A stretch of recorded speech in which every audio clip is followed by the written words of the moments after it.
Ils sont témoins vivants d'une époque jamais oubliée. Il s'agit de nos défonciers qui ont participé dignement à l'indépendance du Tchad. Ces hommes aujourd'hui âgés ont chacun joué un rôle important pour un Tchad libre, souverain et indépendant. À la maison des combattants, les traces sont visibles. Ce qui fait de ces images des souvenirs inoubliables et gravés dans les mémoires. La maison des combattants n'est pas seulement un lieu de repos, mais un espace où sont logées des archives, des médailles, des lettres datant des années, racontant l'histoire d'un peuple en quête de dignité. Le pays a beaucoup développé. Le pays a beaucoup avancé. Ce qu'on n'avait pas vu dans l'armée française, on a tout vu ici. Alors derrière l'armée française, c'est nous-mêmes qui on est venus accueillir l'armée tchadienne.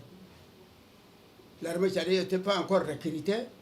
Nous, les anciens combattants, on nous a amenés de l'armée française pour la sécurité de la présidente de la République. À ce moment-là, on nous a dit, bon, on va recruter l'armée tchadienne, on va créer l'armée nationale. À l'approche de la fête nationale, les anciens combattants appellent à l'unité, à la reconnaissance et à la transmission de leur héritage aux jeunes générations. L'armée, c'est devenu sophistiqué. Il y a tout et tout.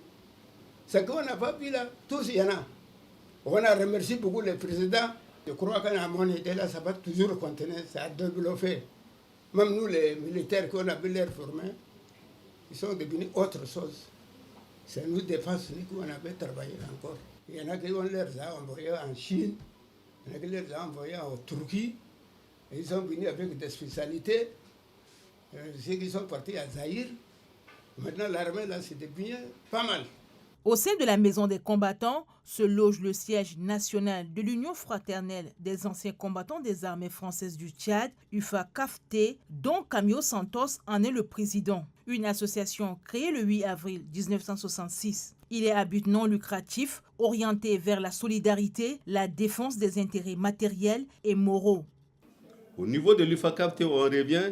Au niveau de l'UFA-CAFT, il était élu président du bureau de la section locale de N'Djamena pendant 3 ans sous le lieutenant Kaga Galoua, président national, 2 ans sous le président Kérim et sous le général Dongousou Kimto, intérimaire au décès de Kérim.